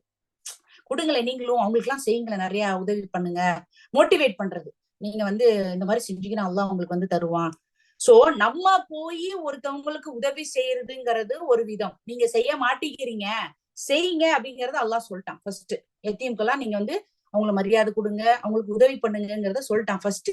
ரெண்டாவது என்ன பண்றான்னா, நீங்க உதவி பண்றத பத்தி, நம்ம உதவி பண்றத பத்தி பேசல, நம்ம அடுத்தவங்களை சொல்லி செய்ய சொல்றது. அவங்களுக்கு செய்யுங்கப்பா, அவங்க எல்லாம் ரொம்ப கஷ்டப்படுறாங்க. சுப்ஹானல்லாஹ். இந்த செயலும் நம்ம என்ன பண்ணணும் அப்படின்னா செய்யணும். நம்ம செஞ்சா போதும், நமக்கு தேவையில்லை யாரோட ஒம்பு தும்புக்கு நம்ம போனோம். நம்மகிட்ட இருக்கா நம்ம செய்வோம், யாருக்கும் நம்ம தேவையில்லை, நம்ம யார்கிட்ட வாங்கி கொடுக்கணும் அவசியம் கிடையாது அப்படின்னு நம்ம நினைக்க கூடாது. இந்த ஒரு விஷயமும் இன்னைக்கு புதுசான விஷயம், நல்லா பாத்துக்கிடுங்க. அவங்கள்ட்ட போய் நம்ம ஏன் கேட்கணும், அவங்களுக்கு தேவைன்னா அவங்க வாங்கிக்கணும்னு நினைக்க கூடாது. ஒருத்தவர்கள் தேவையோட இருக்கிறாங்க அப்படின்னா அவங்களுக்கு நம்ம கொடுக்கறது மாத்திரம் இல்லாம அடுத்தவங்களை கொடுக்க சொல்லுவதற்கும் தூண்டணும். என்கரேஜ் பண்ணணும் அப்படிங்கிற ஒரு விஷயம் வந்து இங்க நமக்கு சொல்லி காட்டப்படுகிறது. ولا تحاضون على طعام المسكين. حد تحاد தூண்டுங்க, மிஸ்கின் தஆமில் மிஸ்கின் என்னன்னா அவங்களுக்கு ஏழைகளுக்கு பணமோ உணவோ உடையோ ஏதோ ஒண்ணு செய்யறதுக்கு அவங்களுக்கு வந்து நீங்க இது நீ செய்யல அப்படின்னா இதுவும் ஒரு மிகப்பெரிய பாவம். Another crime. முதல் பாவம் என்ன? யாராவது சொல்லுங்க பாப்பா, முதல் பாவம் என்ன? யாராவது அன்மியூட் பண்ணி சொல்லுங்க. சொல்லுங்க. அல்லாஹ்க்கு இணை வைக்கிறது. இல்ல இல்ல, இந்த இதுல இந்த வசனத்துல நான் சொன்னது 17வது வசனத்துல சொன்ன பாவம் என்ன? கிரைம் அப்படின்னு சொன்னேன். இது ஒரு பாவம்னு சொல்லி சொன்னேன். அனாதைகளை மதிக்காதது. மாஷா அல்லா மாஷா அல்லா. அனாதைகளுக்கு மதிப்பு வழங்காம உதவி செய்யாம இருக்கிறது தான் முதல் குற்றம். நான் எழுதி வச்சுக்கங்கன்னு சொன்னேன், சரிங்களா? இரண்டாவது குற்றம், ஏழைகளுக்கு அடுத்தவங்க நீங்க வந்து யாராவது உதவி செய்யுங்க அப்படின்னு சொல்லிட்டு சொல்லாம இருக்கிறது இரண்டாவது பாவம், சரிங்களா? ஃபர்ஸ்ட் நீ செய்யணும், ரெண்டாவது அடுத்தவங்களை செய்யற மாதிரி சொல்லணும் அப்படிங்கிறது தான் இங்க சொல்லி காட்டப்பட்டிருக்கு, சரிங்களா? இப்போ இந்த இடத்துல பாத்தீங்கன்னா பணத்தை வந்து அடுத்தவங்கள்ட்ட வந்து கொடுக்க சொல்லி கேட்க மாட்டாங்க. ஏன் அப்படின்னா சொல்ல மாட்டாங்க நிறைய பேரு, நீங்க இந்த மாதிரி கொடுங்களேன், அவங்க எல்லாம் தேவையா இருக்காங்க, அவங்க வந்து பாவம் கணவர் இறந்து போயிட்டாங்க, இந்த குழந்தைக்கு படிக்கிறதுக்கு இதுன்னு சொல்லி சொல்ல மாட்டாங்க. ஏன் அப்படின்னா நம்ம வந்து அடுத்தவங்களை செய்ய சொல்லணும்னா அவங்க நம்மள கேட்பாங்க, ஏன் நீ செய்ய வேண்டியதானே, நீ எதுக்கு வந்து என்ன சொல்ற அப்படின்னு சொல்லுவாங்க. நமக்கு எதுக்கு இந்த வம்பு, தேவையில்லாத மூணாவது ஆள்கிட்ட போய் நம்ம எல்லாம் பேச்சு கட்டி வாங்கணுமா? அதனால நான் கொடுக்கறது என்னால முடிஞ்சதை நான் கொடுத்துட்டு நான் அமைதியா இருப்பேன் அப்படிங்கிறது இருக்கக்கூடாது. நீ செய்வது மட்டுமல்லாது மற்றவர்களையும் செய்யுமாறு தூண்டணுங்கிறது அல்லாஹ்வுடைய கட்டளை, சரிங்களா? அப்போ இந்த இடத்துல நம்ம மதரை செஞ்சுட்டு நம்ம மதரை கொடுத்தா போதுங்கிறது அதிகப்படியான சுயநலத்தை குறிக்கிறது அப்படிங்கிறத இந்த வசனத்தின் மூலமாக நம்ம என்ன பண்றோம், தெரிந்து கொள்கிறோம். அடுத்தவங்களை என்ன பண்ணுங்க, அதனுடைய முக்கியத்துவத்தை உணர வைங்க, செய்யுங்க அப்படிங்கறதான் இந்த இடத்துல வந்து சொல்றாங்க. அப்போ நம்ம போய் ஒருத்தவங்களுக்கு போய் தேவையுள்ளவர்களுக்கு உதவி செய்வது மட்டும் நம்மளுடைய கடமை கிடையாது, ஃபர்து கிடையாது. இதுக்கு தேவையான சமுதாயத்துல அந்த அவேர்னஸ் சொல்லுவாங்கல்ல, அந்த விழிப்புணர்வை ஏற்படுத்துங்க. உங்களை சுத்தி இருக்கக்கூடிய மக்கள், உங்களுக்கு தெரிஞ்சவங்க, ஃப்ரெண்ட்ஸ், பணம் யாராவது வச்சிருக்காங்களா, இங்க பாருங்க இவங்களுக்கு கொடுக்கலாமே, நீங்க இவங்களுக்கு செய்யலாமே, இதனோட முக்கியத்துவத்தை அவங்களுக்கு எடுத்து சொல்லி அவங்களை என்ன பண்ணணும், அவங்களுக்கு என்கரேஜ் பண்ணணும், அவங்களுக்கு வந்து ஆர்வம் ஊட்டணும் அப்படிங்கிறதையும் சொல்லியிருக்காங்க. இப்ப இது வந்து பாத்தீங்கன்னா மக்கி சூரா இல்லைங்களா? மக்கி சூறாங்கிறது வந்து நபி ஸல்லல்லாஹு அலைஹி வஸல்லம் அவர்கள் மக்காவில் வசித்துக் கொண்டிருக்கும் பொழுது அருளப்பட்ட வசனங்கள் இதெல்லாம். அப்போ அந்த நேரத்துல நபி ஸல்லல்லாஹு அலைஹி வஸல்லம் அவர்கள் பாத்தீங்க அப்படின்னா அந்த குரான் வசனங்களை என்ன பண்றாங்கன்னா வாங்கிட்டு இருந்தாங்க. வஹிய வந்து அவங்களுக்கு வந்துட்டே இருந்தது இல்லைங்களா? அப்போ இது வந்து ஏர்லியஸ்ட் டீச்சிங். முன்னாடி வந்து நமக்கு நபி ஸல்லல்லாஹு அலைஹி வஸல்லம் அவர்களின் மூலமாக அல்லாஹ் நமக்கு சொல்லி கொடுத்திருக்கக்கூடிய விஷயம். அப்ப என்ன, இப்போ தீன் அப்படிங்கிறது வந்து சடங்குகள் சம்பிரதாயங்கள் செய்வது மட்டும் கிடையாது. அதுவும் தான், இப்ப தொழணும், நீங்க இப்படி நோன்பு வைக்கணும், இந்த மாதிரி இத்தனாவது நாள் நீங்க இது பண்ணணும், இவ்வளவு நாள் நோன்பு வைக்கணும் அப்படிங்கிற அந்த சடங்குகள் மட்டும் கிடையாது தீன்.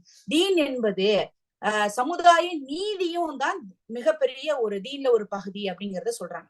நம்ம இன்னைக்கு என்ன பண்றோம், நான் தொழுகிறேன், ஓதுறேன், நோன்பு வைக்கிறேன், ஹஜ் பண்ணிட்டேன், அவ்வளவுதான், இது நான் என்னோட வேலையை பார்த்து நான் போறேன் அப்படிங்கிறது மாத்திரம் கிடையாது. நம்மை சுற்றி இருக்கக்கூடிய மனிதர்களிடம் நம்ம எப்படி நடந்து கொள்றோம் அப்படிங்கிறதுதான் வந்து சொல்றேன். நான் இது உங்கள்கிட்ட முன்னாடியே நான் சொல்லியிருப்பேன் நிறைய தடவை. இன்னொரு தடவை நான் உங்களுக்கு வந்து நினைவுபடுத்துறேன். நம்ம எல்லா மனிதர்களுமே சிராத்துல் முஸ்தகீம் என்கின்ற பாலத்தை கடக்கக்கூடியவர்களாக இருக்கு. நன்மை செய்தவர்கள் எல்லாருமே நம்ம செஞ்ச நன்மைகளுக்கு ஏற்ப, எந்த நன்மை, 5 கடமைகள். ஃபர்ஸ்ட் எடுத்தோன்னே கலிமா, தொழுகை, நோன்பு, ஜக்காத்து, ஹஜ். இந்த 5 விஷயங்களையும் செய்திருக்கக்கூடிய மனிதர்கள், அதுல அதிகப்படியா செஞ்சிருப்பாங்கல்ல, சுண்ணத்தையும் சேர்த்து தொழுது இருப்பாங்க, நல்ல முறையில தக்குவாவோட எல்லா விஷயங்களையும் செஞ்சிருப்பாங்க இல்லைங்களா? அந்த மனிதர்கள் சிராத்துல் முஸ்தகீம் பாலத்தை அவங்கவுங்க செய்த நன்மைகளுக்கு ஏற்றாற் போல நடந்து போறது, மின்னல் வேகத்துல போறது, தவழ்ந்து போறது, ஓடி போறது அப்படிங்கிற மாதிரி ஸ்பீட்ல கடந்து போயிருவாங்க. கடந்து போயிட்டு நேரடியா சொர்க்கத்துக்குள்ள போயிருவாங்களா சிஸ்டர்? யாராவது சொல்லுங்க. போக மாட்டாங்க. அப்ப எந்த இடத்துல நிப்பாங்க? அந்த இடத்தினுடைய இடத்துல கந்தாரா அப்படிங்கிற அந்த இடத்துல இன்னொரு பிரிட்ஜ் வந்து இருக்கும். சிராத்துல் முஸ்தகீம் பாலம் போல அங்க கந்தாரா அப்படிங்கிற ஒரு இடம் வந்து இருக்கும். அந்த இடத்துல இந்த 5 கடமைகளை விட்டுருங்க, அந்த 5 கடமை நம்ம செஞ்சது எல்லாமே வெறும் இந்த சிராத்துல் முஸ்தகீம் பாலத்தை கடப்பதற்கு தான். அப்போ அந்த கந்தாரா அப்படிங்கிற ஒரு இடத்துல பாலத்துல நிக்கிறது எதுக்காகனா, இந்த உலகத்தில் இந்த சக மனிதர்கள் கூட நம்ம எப்படி நடந்துகிட்டோம், நம்ம வந்து அன்பா நடந்துக்கிட்டோமா, அடுத்தவங்களுக்கு உதவி பண்ணோமா, அவங்களோட கஷ்டத்தை நம்ம கஷ்டம் மாதிரி ஏத்து நடத்தினோமா, நம்ம வந்து அடுத்தவங்களை ஆணவம் பண்ணாம இருந்தோமாங்கிற நம்மளுடைய செயல்களுக்கான அந்த இடம் தான் அந்த இடத்துல. சோ அந்த இடத்துல உன்னோட மனுஷங்க கிட்ட நீ நல்லா நடந்திருக்கியா அப்படின்னாக்கா அல்லாஹ் உன்னை என்ன பண்ணுவான், தூய்மைப்படுத்தி சொர்க்கத்துக்குள்ள போடுவான். சரிங்களா? சிராத்துல் முஸ்தகீம் பாலத்தை கடந்தா போதும் அவ்வளவுதான் அப்படிங்கறதெல்லாம் கிடையாது. அதுக்கப்புறம் ஒண்ணு இருக்கு, கந்தாரா. இதை மறந்துடாதீங்க. அப்போ மனிதர்கள் உடனான தொடர்பு, அவங்க உடனான நம்மளுடைய செயல்பாடுகள் எப்படி இருக்கு அப்படிங்கறத நம்ம என்ன பண்ணணும்னா நல்லா கவனிக்கணும். ஃபர்ஸ்ட் விஷயம், யதீம்களுக்கு அவங்களோட மரியாதையா நடத்தணும், உங்களுக்கு தேவையான உதவிகள் செய்யணும். இரண்டாவது பாடம், மிஸ்கீன்களுக்கு நாம என்ன பண்ணணும், நம்ம உணவளிக்கிறது மாத்திரம் கிடையாம அடுத்தவங்களையும் செய்வதற்கு அவர்களை தூண்டுவது நம்முடைய கடமை, கட்டாயம். அல்லாஹ் குர்ஆன்ல சொல்லிட்டானால அது வந்து நமக்கு வந்து என்ன பண்ற, கட்டளை போடுறான், சொல்லு நீ இந்த மாதிரி. அப்ப இன்ஷா அல்லாஹ் இனிமேலு நம்ம கொடுக்கறது மாத்திரம் இல்லாம என்ன பண்ணணும், அடுத்தவங்களையும் கொடுக்க சொல்லி என்ன பண்ணுங்க, தூண்டுங்க இன்ஷா அல்லாஹ். சரிங்களா? ஓகே. அடுத்து பாத்தீங்க அப்படின்னா, இன்னும் பிறருடைய அனந்தர சொத்துக்களையும் சேர்த்து உண்டு வருகின்றீர்கள். சரிங்களா? இப்ப இந்த இடத்துல நான் முன்னாடியே சொன்ன மாதிரி முன்னாடி வசனத்துல இது வந்து ஒரு மக்கிய வசனம். அந்த நேரத்துல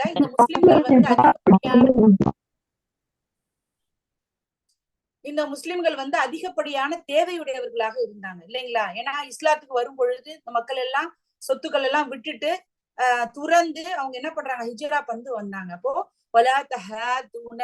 அவங்கள வந்து யார சொல்றான் இந்த இடத்துல, முஷ்ரிக்கீன்கள், இறைவனை மறுத்த அந்த குறைஷிகளை பத்தி தான் இந்த இடத்துல அல்லாஹ் பேசுறான். அப்ப என்ன சொல்றான், முஸ்லிம்களுக்கு ஒருவரை உற்சாகப்படுத்துங்க, உதவி செய்ய சொல்லுங்க. இந்த இடத்துல முஸ்லிம்களை பத்தி மட்டும் அல்லாஹ் சொல்லியிருக்க மாட்டான், முஸ்லிம் அல்லாத நபர்களுக்கும் என்ன பண்ணுங்க, கஷ்டப்படுறாங்கன்னா அவங்களுக்கும் உதவி பண்ணுங்க அப்படிங்கறதையும் நம்ம இந்த இடத்துல சொல்லியிருக்காங்க. நிறைய பேர் கேள்வி வரும், ஏங்க நம்ம வந்து நான் முஸ்லிம்ஸ்க்கு எல்லாம் வந்து போய் பண்ணணும் அப்படின்னு கேட்டோம்னா, நான் முஸ்லிம்ஸ்க்கு வந்து நீ எந்த ஒரு விஷயமும் எடுத்து சொல்லாம அப்படியே நம்ம முஸ்லிம்கள் மாத்திரம் இருந்துட்டே போதும் அப்படின்னு நினைச்சோம்னா எப்படி அவங்க இஸ்லாத்தை புரிஞ்சு உள்ள வருவாங்க இல்லைங்களா? அப்ப அவர்களோடும் நல்ல ஒரு தொடர்பு நம்ம கிட்ட இருக்கணுங்கிறதுதான் இந்த இடத்துல நமக்கு அல்லாஹ் சுப்ஹானஹு வ தஆலா சொல்லி காட்டு. அடுத்து வதக்குலூன துராஸ அக்லல் லம்மா, இன்னும் பிறருடைய அனந்தர சொத்துக்களையும் சேர்த்து உண்டு வருகின்றீர்கள். வதக்குலூன துராஸ அக்லல் லம்மா. வதக்குலூன் அப்படின்னா நீங்கள் உண்ணுகிறீர்கள், மேலும் நீங்கள் உண்ணுகிறீர்கள். துராஸ, துராஸ அப்படிங்கிறது என்னன்னு பாத்தீங்கன்னா, ஒரு நிமிஷம் சிஸ்டர்.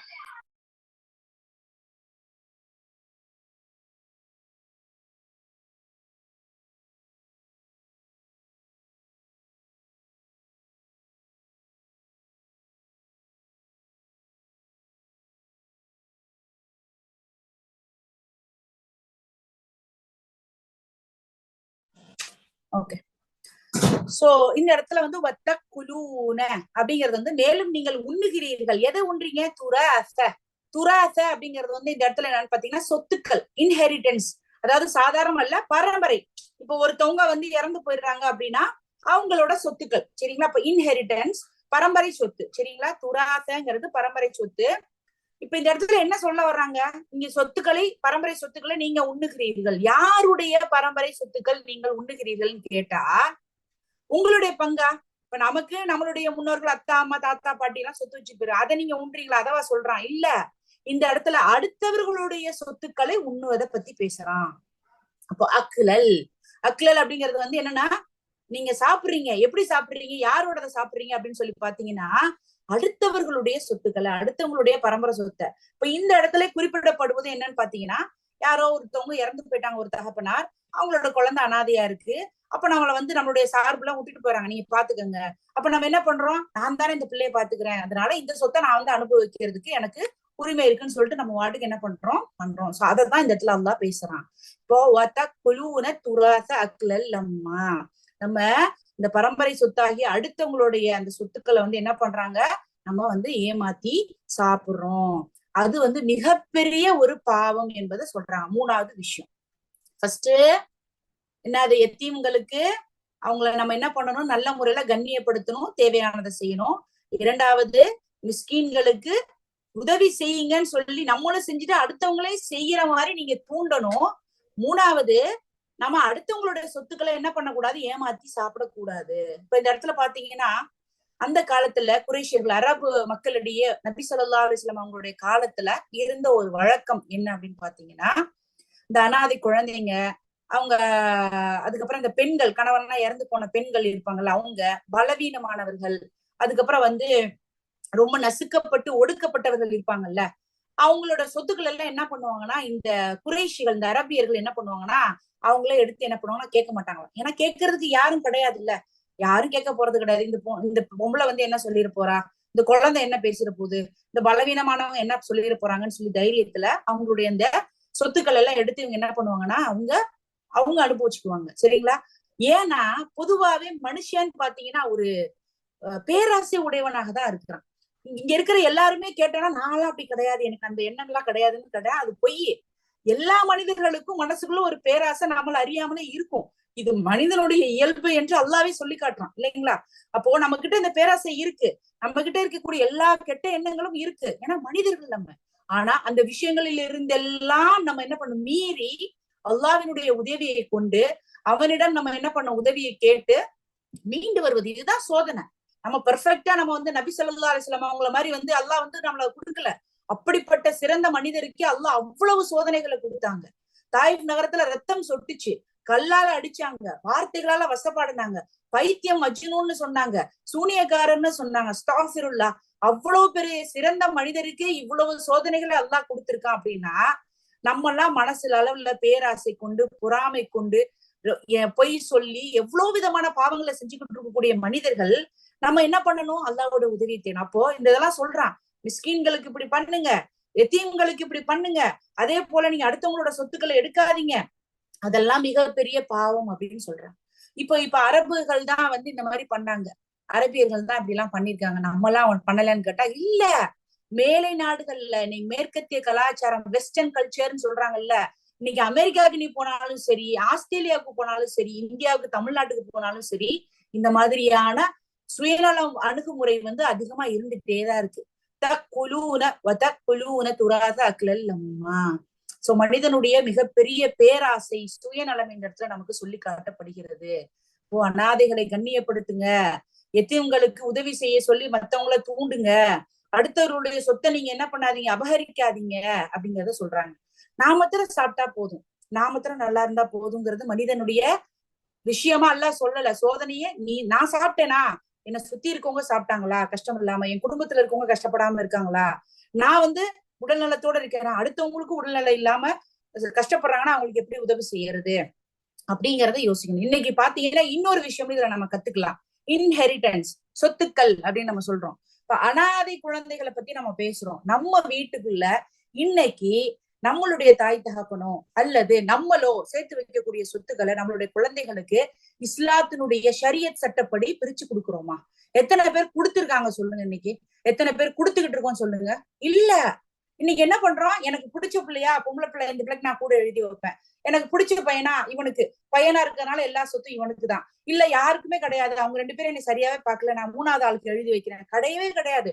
அல்லாஹ் குர்ஆன்ல சூரத்து நிசால வந்து தெளிவா சொல்லியிருக்கான், இந்த சொத்துக்களை இத்தனை பெர்சன்டேஜ் இவங்களுக்கு பிரிச்சு கொடுங்க, இவங்களுக்கு இத்தனை சதவீதம் கொடுங்க. அப்போ நம்மளுடைய சொத்துக்கள் ஒரு அளவுக்கு மேல நம்மளுக்கு வயசுக்கு வந்துருச்சு அப்படின்னா நம்ம என்ன பண்ணணும், நம்மளுடைய குழந்தைகளை கூப்பிட்டு இந்த சொத்துக்கள் இத்தனை சதவீதத்துல அல்லாஹ் கொடுக்க சொல்லியிருக்கான். பிள்ளைகளுக்கு மாத்திரம் கொடுக்க சொல்லல, சொந்தக்காரங்களுக்கும் அல்லாஹ் கொடுக்க சொல்லியிருக்கான். அவங்க வந்து வர்றாங்க. இப்ப என் குழந்தைகள் போக என்னோட அக்காவோ இல்ல என்னுடைய நாத்தனார்களோ சகோதரிகளோ யாரா வந்து நிக்கிறாங்க அந்த இடத்துலனா அவர்களுக்கும் ஒரு கணிசமான தொகையை கொடுங்கன்னு சூரத்து நிசால அல்லாஹ் சொல்றான். நம்ம கொடுப்போமா? நான் சம்பாதிச்சது என் பிள்ளைங்களுக்கு போகாம எப்படி அவங்களுக்கு போகும்? சோ இன்ஷா அல்லாஹ் இந்த படிப்பணிகள் எல்லாம் எடுத்துக்கொள்வோம். நம்ம எனக்கு பிறகு என்னுடைய சொத்துக்கள் என் குழந்தைகளுக்கு மட்டும் கிடையாது, எனக்கு பிடிச்சவனுக்கு கூட, பிடிக்காதவனுக்கு கம்மிங்கிறதெல்லாம் கிடையாது. ஒரு பெரிய சட்டமே தெளிவா இன்ஹெரிட்டன்ஸை பத்தி சொல்லியிருக்காங்க. சொத்துக்களை யார் யாருக்கு எப்படி கொடுக்கணுங்கிறத பிரிச்சு கொடுக்கணும். சரிங்களா? அந்த முறைப்படி நம்ம வாழணும். இதுல இன்னொரு விஷயம் நம்ம தெரிஞ்சுக்கிட்டது, என்னுடைய சொத்துக்களை, என்னுடைய பணங்களை நான் வந்து எப்படி அல்லாஹ்வினுடைய சட்டப்படி கொடுக்கணும்னு சொல்லியிருக்கானோ அதுபடிதான் நான் கொடுப்பேங்கிறத இன்ஷா அல்லாஹ் நம்ம இன்னொரு படிப்பணியாக எழுதி வச்சுக்கோங்க. எத்தீம்கள், மிஸ்கீன்கள், அடுத்தவங்களுடைய துராத், அவங்களுடைய பரம்பரை சொத்துக்களை நம்ம எடுக்க கூடாது. அதே சமயத்துல என்னுடைய சொத்துக்களையும் என்னுடைய குழந்தைகளுக்கு அல்லாஹ்வினுடைய ஷரியத் சட்டப்படிதான் நான் பிரிச்சு கொடுப்பேன் அப்படிங்கிறத நம்ம இந்த இடத்துல ஒரு படிப்பணியாக எடுத்துக்கொள்ளலாம். அல்ஹம்துலில்லாஹ். அடுத்து பாத்தீங்க அப்படின்னா வதுஹிப்பூனல் மால ஹுப்பன் ஜம்மா. சரிங்களா? வதுஹிப்பூன மால ஹுப்பன் ஜம்மா. இன்னும் பொருளை அளவு கடந்து பிரியத்துடன் நேசிக்கின்றீர்கள். ஆமா தானே? இன்னைக்கு ஒரு எடுத்துக்காட்டு சொல்லணும்னா, நம்ம முத வெளிநாட்டுல போய் சம்பாதிக்கணும்னு சொல்லி போகக்கூடிய ஒரு 2 வருஷம் அல்ஹம்துலில்லாஹ்னு ஒரு சின்ன வீடு கட்டினா போதுமா, வீடே இல்லை எங்களுக்கு, ஒரு வீடு கட்டினா அதுக்கப்புறம் நான் ஊரோட வந்து செட்டில் ஆயிடுவேன். நிறைய பேரை பார்த்திருக்கேன் நானு. ஈவன் என்னுடைய வீட்டுக்கார் முதற்கொண்டு எல்லாருடைய மனநிலையும் சொல்றேன் நான். இது வந்து தவறானதுங்கிறத விட மனிதர்களுடைய இயல்பே இப்படிதான் அல்லாஹ் சொல்லியிருக்கிறது எவ்வளவு உண்மையா இருக்குன்னு பாருங்களேன். ஒரு 2 வருஷம் ஒரு 3 வருஷம் ஒரு வீடு கட்டினா போதும், அல்ஹம்துலில்லாஹ் ஊர்ல போய் ஒரு நிலத்தை வாங்கி போட்டு விவசாயம் பண்ணிட்டு இருப்போம். ஆனா 3வது வருஷம் இல்ல அந்த வசதிகள் வர வர என்ன பண்ணுவோம், நம்மளுடைய அந்த வாழ்க்கை நிலையை அப்படி மாத்திட்டே போவோம் நம்ம. அதுதான் மனிதனுடைய இயல்பு. ஏன்னா இந்த இடத்துல என்ன சொல்றான், என்ன சொல்றான் அல்லாஹ், நீ வந்து செல்வத்தை நேசிக்கிற. எவ்வளவு நேசிக்கிற அப்படின்னா ஹுப்பன் ஜம்மா. ஜம்மா அப்படிங்கறதுன்னு பாத்தீங்கன்னா அளவு கடந்து, மகத்தான, இம்மென்ஸ் சொல்லுவோம்ல. நீ என்ன பண்ற, நேசிக்கிற. ஹப்னு சொல்லுவோம் பாத்தீங்கன்னா அது வந்து நேசம். சரிங்களா? அப்போ நீ வந்து நேசிக்கிற. எந்த அளவுக்கு நேசிக்கிற, எவ்வளவு நேசிக்கிறேன்னு பாத்தீங்கன்னா ஜம்மா. ஜம்மாங்கிறது என்ன, அளவு கடந்து, இம்மென்ஸ். யாராவது நான் இந்த பணத்தை நேசிக்கலன்னு சொல்லக்கூடிய மனிதர் இந்த இடத்துல இருக்கீங்களா அப்படின்னு கேட்டா ஆமானா நான் பொய்ன்னு தான் சொல்லுவேன் கண்டிப்பா. ஏன்னா எல்லா மனிதர்களுமே நம்ம எவ்வளவு கோடீஸ்வரனா இருந்தாலும் அடுத்த லெவலுக்கு எப்படி போறது, இன்னும் இது கூட எப்படி கூடலாம் அப்படிங்கிறது தான் இருக்கு. மனிதர்கள் பணத்தை அளவு கடந்து நேசிக்கக்கூடியவர்களாக இருக்கிறாங்க. இப்போ ஜம் அப்படிங்கிறது வந்து இடத்துல சொல்றாங்கன்னு பாத்தீங்கன்னா அளவு கடந்து. சரிங்களா? அப்போ மனிதன் நேசிக்கிறான் பணத்தை, எவ்வளவு அளவு கடந்து நேசிக்கிறான். அப்போ இதுதான் பிரச்சனையே.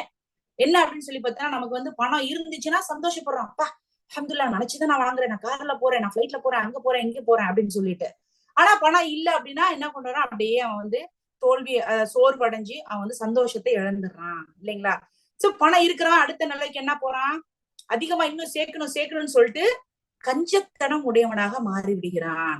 இதுல இருந்து ஐயோ நம்மளே ஏற்கனவே இவ்வளவு சேர்க்கணும்னு நம்ம நினைச்சிட்டு இருக்கோம், இதுல இவங்களுக்கு கொடுத்துட்டோம்னா நம்ம இதுல இருந்து கொஞ்சம் குறைஞ்சிரும் அப்படின்னு சொல்லிட்டு அப்ப நம்ம கிட்ட என்ன ஆகுது, பேராசை வருது. ஃபர்ஸ்ட் பணம் சேர்க்கணும் அதிகமா, 2வது கஞ்சத்தனம் ஆரம்பிக்குது, கஞ்சத்தனத்துக்கு பிறகு என்ன பண்ணுது, பேராசை வருது. அப்ப என்ன பண்ணணும், நம்ம அடுத்தவங்களோட இன்னும் அதிகமானதான் அடுத்து எடுக்கணும், இன்னும் போட்டி போடணும், அவனை முந்தணும் அப்படிங்கறதா வருது. சூரத்துல் ஆதியாத்துல அல்லாஹ் வந்து சொல்றான் ஹுப்பன் ஜம்மா. நீ எவ்வளவு பணம் வைத்திருந்தாலும் சரி அது உன்னை திருப்திப்படுத்துவது கிடையாது. மேலும் மேலும் உனக்கு வேணும் அப்படிங்கிற அந்த ஆசை, அந்த எண்ணம் தான் உனக்கு இருக்கும். ஏன்னா மனிதனுக்கு அவனுடைய அந்த பணத்தின் மீதான மோகம் என்பது அவன் மண்ணறையை சென்று அடையும் வரை அது என்ன ஆகுதுன்னா திருப்தி பெறாது. அப்ப இதுதான் என்ன சொல்றான் அல்லாஹ், நபி ஸல்லல்லாஹு அலைஹி வஸல்லம் அவர்களுடைய உம்மத்துக்களாகி அவர்களுக்கு மிகப்பெரிய சோதனை என்ன அப்படின்னா பணம் தான் உங்களுக்கு மிகப்பெரிய சோதனை. சோ நம்ம யாரு, நபி ஸல்லல்லாஹு அலைஹி வஸல்லம் அவர்களுடைய உம்மத்துக்கள், இறுதி சமுதாயம். அப்ப நம்மள்ட பத்தி தான் இங்க வந்து சொல்றான். சோ நமக்கு பணத்தின் மேல ஆசை இருக்கு, அல்ஹம்துலில்லாஹ் அதை கட்டுக்குள்ள வைத்துக் கொள்ளுங்க. அந்த பணத்தை வெளியில எடுத்து செலவு பண்ணுங்க, எண்ணி எண்ணி சேர்த்து வைத்துக் கொள்ளாதீர்கள். வந்து சொல்றான் வைலுல்லி குல்லி ஹுமஸத்தில் லுமஸ அல்லதி ஜமஅ மாலஹு வஅத்தத. படிச்சிருக்கீங்களா? பணத்தை ஒரு மனிதன் எண்ணி எண்ணி சேர்க்கிறான், அது அவனுக்கு வந்து என்றென்றும் வந்து ஏதாவது உதவி செய்யும் நினைக்கிறான். ஆனா அது அவனை நரக நெருப்பில் தூக்கி எறியக்கூடியதாக இருக்கும், புத்தமா அப்படிங்கிற நரக நெருப்புல. சோ பணத்தின் மீது ஆசை இருக்கலாம், சேர்க்கலாம். அதே சமயத்துல அல்லாஹ்வினுடைய பாதையில் அந்த பணத்தை செலவழிக்கக்கூடியவர்களாக நம்ம இருக்கணும். ஹுப்பன் ஜம்மா, நமக்கு அதிகமா ஆசை இருக்கு, ஆனாலும் நம்மளுடைய அந்த நஃப்ஸை கட்டுப்படுத்தி அல்லாஹ்வினிடம் உதவி கேட்டு பாவ மன்னிப்பு கோரி இந்த பணத்தை நான் வந்து யா அல்லாஹ் உன் வழியில செலவழிக்கணும்டா அல்லான்னு சொல்லிட்டு அதிகமான பணத்தை எடுத்து கொடுங்க. கணக்கில்லாமல் எடுத்து கொடுக்கக்கூடிய நபர்களுக்கு அல்லாஹ் கணக்கில்லாமல் வழங்கக்கூடியவனாக இருக்கிறான். இன்னைக்கு பாருங்க, கொடுக்கறப்ப கூட கொடுக்குறீங்களா, இவ்வளவுதான், அந்த 10 ரூபா தான். இல்ல நீ இருக்க அல்ஹம்துலில்லாஹ் கொடுத்துருக்க, நல்லா பரக்கத்து, 100 ரூபாய் எடுத்து கொடு, கணக்கு இல்லாம. இல்ல அதுல ஒரு கணக்கு பார்த்து அதுல ஒரு நீ கஞ்சத்தனம் பண்ண அப்படின்னா அல்லாஹ் உனக்கு கொடுக்கறதுல கஞ்சத்தனம் பண்ணுவான். சோ செய்வதுல அதிகமாக திருப்தி கொள்ளக்கூடியவர்களாக இருங்க. இன்னொரு துவாவையும் கேளுங்க, அல்லாஹ் நான் எப்பொழுதுமே அடுத்தவர்களுக்கு கொடுக்கக்கூடியவனாக என்னுடைய கையை ஆக்கி வையே, மற்றவர்களிடம் வாங்கக்கூடியவராக என்ன ஆக்கி வைக்காத. இந்த துவாவை கேளுங்க, மறக்காம கேளுங்க. ஏன்னா கொடுப்பதில் இருக்கக்கூடிய சந்தோஷம், கொடுப்பதில் இருக்கக்கூடிய நன்மை வாங்குவது கிடையாது. சரிங்களா? சோ எத்தீங்களுக்கு நம்ம எப்படி நம்ம மரியாதை கொடுக்கணும், மிஸ்கீன்களுக்கு அடுத்தவங்களை உதவி செய்ய சொல்லி எப்படி நம்ம பண்ணணும். அதே சமயத்துல இன்னொரு விஷயம் என்ன சொல்லியிருப்பேன், அடுத்தவங்களுடைய சொத்துக்களை அபகரிப்பதிலிருந்து நம்ம இது பண்ணணும். 4வது நம்மளுடைய சொத்துக்களை ஷரியத்துலாப்படி எப்படி கொடுக்கணும் அப்படிங்கறது சொல்லணும். அதே போல 5வது பணத்தின் மீது அதிகமான ஆசை மோக மனிதர்களுக்கு இருக்கிறது. அதே சமயத்தில் அல்லாவிடம் உதவி கோரியவர்களாக அதை அதிகமாக அல்லாவினுடைய பாதையில் செலவழிக்கக்கூடியவர்களாக நம்மள ஆக்கணும் அப்படிங்கிறத நம்ம இந்த இடத்துல படிப்பணியாக தெரிந்து கொள்ளணும். இந்த வசனத்தோட இன்ஷா அல்லாஹ் இன்னைக்கு நம்ம முடிச்சுக்கலாம். கல்ல இத துக்கத்தில் அருது தக்கன் தக்க, கல்ல இத துக்கத்தில் அருது தக்கன் தக்க. அப்படி அல்ல, பூமி தூள் தூளாக தகர்க்கப்படும் போது, பூமி தூள் தூளாக தகர்க்கப்படும் போது, கல்ல முன்னாடியே பார்த்த மாதிரி கல்ல நெகேஷன், இல்ல அப்படின்னு மறுக்கிறான். அல்ல எதை மறுக்கிறான் அப்படின்னு சொல்லி பாத்தீங்கன்னா, நம்ம நம்ம கிட்ட சந்தோஷமா நினைக்கிற இந்த பணம் அப்படிங்கிறது அந்த இடத்துல மறுக்கிறான். இத துக்கத்தில் அருது, அருது அப்படின்னா நான் ஏற்கனவே சொல்லியிருக்கேன். என்ன சொல்லியிருக்கேன்? ஃபர்ஸ்ட் பூமி அப்படிங்கறத நான் சொல்லியிருக்கேன், அருது. சரிங்களா? கல்ல அல்லாஹ் மறுக்கிறான். இந்த விஷயங்கள் உனக்கு எந்த ஒரு பலனையும் தராது. எந்த விஷயங்கள்? பணம். முன்னாடி வசனத்துல அல்லாஹ் எதை பத்தி பேசினா? பணத்தை பத்தி பேசினான் இல்லைங்களா? அப்போ நம்ம நினைக்கிறோம் அதுதான் நமக்கு உப்பன் ஜம்மா, அதிகப்படியான சந்தோஷம் திருப்தி நம்ம நினைக்கிறோம். ஆனா அது அல்லாஹ் என்ன சொல்றான்? கல்ல, இல்ல, இந்த விஷயம் உனக்கு எந்த ஒரு பெனிஃபிட்டையுமே உனக்கு தராது அப்படிங்கறத சொல்லிட்டு. ஏன்னா இத எப்பொழுது துக்கத்தில் அருது, அருது அப்படின்னா பூமி, துக்கத்தில் அப்படின்னு பாத்தீங்கன்னா சமதளப்படுத்தப்படும் பொழுது. அப்போ இந்த விஷயம் எல்லாம், இந்த பணம் எல்லாம் உனக்கு எந்த ஒரு திருப்தியையும் தராது, சந்தோஷத்தை தராது, அது உண்மை கிடையாது. இதா எப்பொழுது அப்படின்னா துக்கத்தில் அருது, இந்த பூமி அருது அப்படிங்கிறது இந்த பூமி துக்கத்தில் அது சமதளப்படுத்தப்படும் பொழுது. ஹவ் எப்படி அது படுத்தப்படும் அப்படின்னா தக்கன் தக்கா, தூளாக்கப்படும் பொழுது, நசுக்கப்படும் பொழுது. ஒரு கல் இருக்கு, அதை அப்படியே இடிச்சு அதை நல்லா அப்படியே நசுக்கி அப்படின்னு பாத்தீங்கன்னா அடுத்து என்ன ஆகும்? அந்த கல்லு அப்படியே தூள் தூளா அப்படியே மணலா போயிடும், அப்படியே தூசியா போயிடும் இல்லைங்களா? தக் அப்படிங்கிறது என்னன்னா ஒரு இதை அப்படியே நசுக்கிறது. சரிங்களா? ஒரு இதை அல்லாஹ் நசுக்கிறான், இல்ல நம்ம யாராவது நசுக்கிறோம் அப்படின்னா அது என்ன ஆகும்னா தூள் தூளாக ஆயிரும். சோ இப்ப இந்த தக் என்பது நசுக்குதல். தக்கன் தக்கா அப்படிங்கிறதுனா ரிப்பீட்டடா திரும்ப திரும்ப அல்லாஹ் சுப்ஹானஹு வ தஆலா இந்த பூமி என்ன பண்றான் அப்படின்னா அப்படியே நசுக்கி அதை தூள் தூளாக ஆக்கிடுறான். ஒரு இதை நம்ம உடைச்சு இது பண்றோம்னா தக்கன் தக்கா. அல்லாஹ் இந்த பூமியை ஒரு எடுத்துக்காட்டா எடுத்துக்கோங்க. இது மேல வீடுகள் இருக்கு, மரங்கள், மலைகள், செடிகள், நிறைய விஷயம் இருக்கு, கார் இருக்கு, என்னென்னமோ சொல்லலாம் நம்ம இந்த உலகத்துல பாத்தீங்கன்னா. அந்த எல்லாத்தையும் அல்லாஹ் அப்படியே மேல இருந்து வச்சு அழிச்சிடுறான், நசுக்கிட்டான். ஃபுல்லா எல்லாம் பொடி பொடியா தூள் தூளா ஆயிருக்கு, மணலா இருக்கு. இப்ப அந்த மாதிரி எப்படின்னா நீங்க பீச்சுக்கு போனீங்கன்னு வச்சுக்கோங்களேன். பீச்ல நான் ஏற்கனவே அடிக்கடி அதை தான் சொல்லுவேன். பீச்ல போய் பீச் மணல நடந்தீங்கன்னு வச்சுக்கோங்க, ஒண்ணுமே இருக்காது, வெட்டாந்தரா வெறும் மணலா இருக்கும். இந்த மணல கஷ்டப்பட்டு நம்ம நடந்து போவோம் இல்லைங்களா? அத மாதிரி இந்த ஒட்டுமொத்த உலகமே ஆக்கப்பட்டா எப்படி இருக்கும்? அந்த மாதிரி லெவல் ஆக்கிடுவான் அல்லாஹ். என்ன பண்ணுவான்? சமதளப்படுத்தி விடுவான். அப்போ இந்த பூமியில இருக்கக்கூடிய பில்டிங்கா இருக்கட்டும், மலைகளாக இருக்கட்டும், எல்லாமே சமதளப்படுத்தப்பட்டு தூள் தூளாக தூசியாக மணலாக மாறி விடுகிறது. இத துக்கத்தில் அருது, இந்த பூமி சமதளப்படுத்தப்படும் போது, எப்படி அது நசுக்கப்பட்டு தூள் தூளாக ஆக்கப்படும் போது அந்த நாளில் இந்த மனிதன் ஆச்சரியப்படுவான். இந்த செல்வத்திற்கா நான் இவ்வளவு நாள் இது பின்னாடி நான் ஓடுனேன், இதை சேர்க்கணும்னு சொல்லிட்டு நான் ஓடுனேன், இதுக்காக நான் மற்ற மனிதர்களை நான் அவங்கள என்ன பண்ணேன்? நசுக்குனேன், அவங்கள கீழ்த்தரமா நடத்தினேன், இதுக்காக நான் அல்லாஹ் கிட்ட இருந்து நான் சந்தோஷம் அல்லாவை நான் திருப்திப்படுத்தாம போனேன், இந்த பணத்துக்காக நான் அல்லாஹ்வினுடைய ஷரியத் சட்டத்தை நான் உடைச்சு வெளியில வந்தேன், இது எல்லாத்தையும் நான் இப்படி ஹராமா சம்பாரிச்சேன், என்னுடைய ஃப்ரெண்ட்ஷிப்பை நான் உடைச்சேன், என்னுடைய உறவுகள் எல்லாம் நான் முறிச்சேன் இந்த பணத்துக்காக.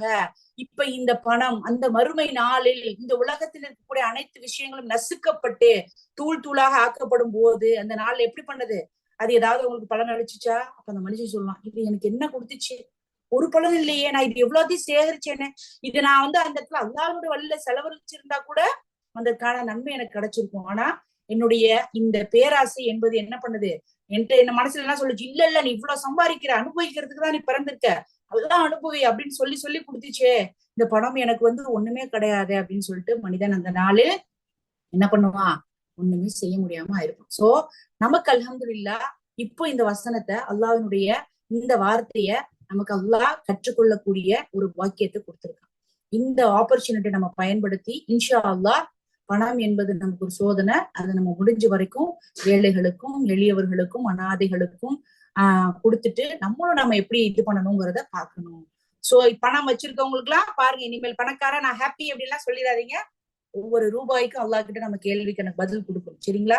இன்ஷா அல்லாஹ் இதன் மூலமாக நம்ம கற்றுக்கொண்டது, நம்மிடம் இருக்கக்கூடிய செல்வத்தை கொண்டு நம்மள அல்லாஹ் சோதிக்கிறான். எத்தீம்களுக்கும் மிஸ்கீன்களுக்கும் அடுத்தவர்களுடைய பணத்தையும் நம்ம எடுக்காம நம்மளுடைய பணத்தை எப்படி அல்லாஹ்வினுடைய பாதையில செலவழிக்கிறது யோசிங்க. அத மாதிரியான எண்ணங்களை திட்டம் தீட்டுங்க. இன்னைக்கு இன்ஷா அல்லாஹ் நோட்ல எழுதி வச்சுக்கோங்க. இது இந்த சூறாவுக்கான படிப்பினை. இன்னைக்கு நான் கத்துக்கிட்டதுல இதை நான் என்னென்ன மாத்தணுங்கிறத உட்கார்ந்து யோசிங்க. நான் இதை மாத்திருக்கேன்னா அல்ஹம்துலில்லாஹ், மாத்தலையா அல்லாஹ் எனக்கு இதுக்கான உதவி கொடுறான்னு சொல்லிட்டு அல்லாஹ்விடம் அதற்கான உதவியை தேடுங்க. இன்ஷா அல்லாஹ் எல்லாம் வல்ல அல்லாஹ் சுப்ஹானஹு வ தஆலா நம்மளுடைய இந்த முயற்சிகளை கபூல் செஞ்சு தரட்டும். இன்ஷா அல்லாஹ். சுப்ஹானல்லாஹி வ பிஹம்திஹி சுப்ஹானக்கல்லாஹும்ம வ பிஹம்திக அஷ்ஹது அன் லா இலாஹா இல்லா அன்த அஸ்தக்ஃபிருக வ அத்தூபு இலைக். அஸ்ஸலாமு அலைக்கும் வ ரஹ்மத்துல்லாஹி வ பரகாத்துஹு.